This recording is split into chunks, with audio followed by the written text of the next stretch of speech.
Derek with Eliminex. We're in Middletown, New Jersey. This is day 2 of a clean out. I had a couple guys helping me the first day a couple weeks ago. All I have to do is come back and just finish up. They had contractors come in, so we couldn't do that day. The next day, we couldn't do the second day. So I'm just going to kind of walk you through what we did the first day.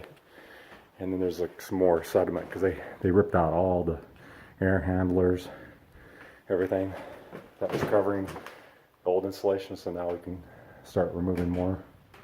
So we did the best we could that first day, and tested some stuff for clean out. It still goes beyond in that sector, but we're going to close that off. There's no accessibility in there. So we're going to have to close that off to make it a healthy environment up on top. For now, just cap that off, that section. And when they do the remodeling, we can get it from the other side. So so far we did the rough clean out of the insulation R30 and then the air handlers, and the way we had to step over it to get these other quadrants. We couldn't even get on this side. This is the shower.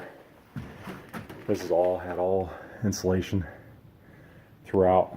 We had to clean all that out, vacuum, full of mice and mostly raccoon droppings. Look at that. I mean, it was just piles of it. I mean, roughly could easily be over 100 pounds total, because each bag that we took out just of the feces material was like 20 pounds.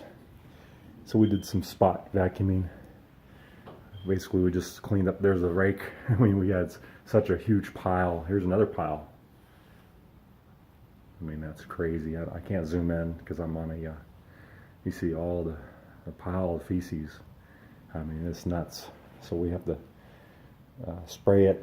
You don't smell much odor up here anymore because it's mostly urine. Here's another section I got to get into and dig out.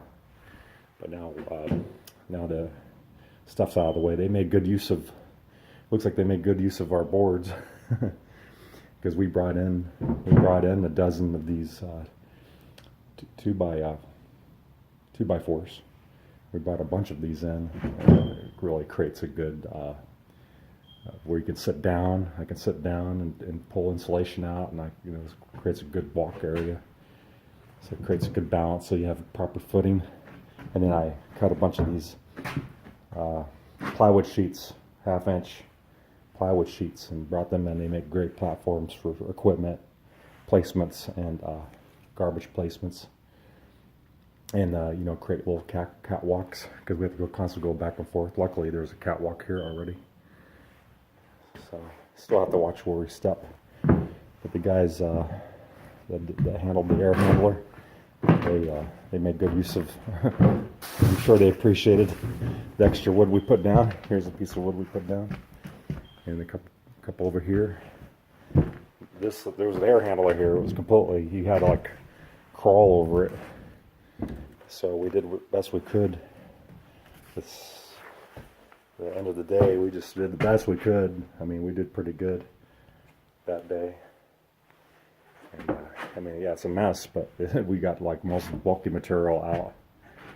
It'll take me a couple hours to get this all picked up and then vacuumed. Vacuum everything. Vacuum all the sediment. We'd have to come back anyways to clean. Once they took the handler out, might as well just wait till they finished. And then here's a section that's not done because we couldn't get back here. If we had to, we could have, but since they were coming, that'll take a couple hours just to get the heavy stuff out and bagged up. And that's primarily why I would like to have a helper, but I don't need a helper today. I have a full day set aside just for this, so I can handle this. One person can handle this area, so I have to pull all that out. Look at all that droppings right on top. Just piles of droppings, animals. I mean, I must have pulled out 6 raccoons, 6 adults, and 1 juvenile. And they were living up here for a decade, 10 years longer. Just a big mess. I mean, something here. It's just got to be all cleaned up and deodorized. So we'll make it have to look really good before we start putting insulation back in, which will be easier. Just stick the insulation and just press it in place. This part is the hardest part. We want to make sure it's all clean and spiffy and sanitized before we start moving forward. So I anticipate myself being here till 6 o'clock. It's 8 o'clock right now. 8:30. It's 9 o'clock right now. So I anticipate myself being here till 5, 6 o'clock. Do a good job. I gotta get that. But I couldn't get up there because this air handler was in the way, and I didn't want to step on it. It wasn't rated to hold my weight, so I can get up there. I got a little step ladder. So that first day we did pretty good. And then we come back here. Doesn't look like as much as a disaster as I thought it was going to be. But I'll conclude this video after it's clean. I'm trying to make like a 3-part video, but it was raining so hard that first day that we came. I just wasn't concentrating on taking it. I had a previous video just kind of surveying it, but I wasn't thinking I was going to get this job, so I didn't really feature it. But it would be pretty cool. But this is good enough before and after. I'm going to take a few before and after pictures. Anyways. Alright, well there I got the Eliminex. Hope to follow up with something decent results. I gotta get some lighting. Gotta get this lighting plugged in. Get some more equipment put up here.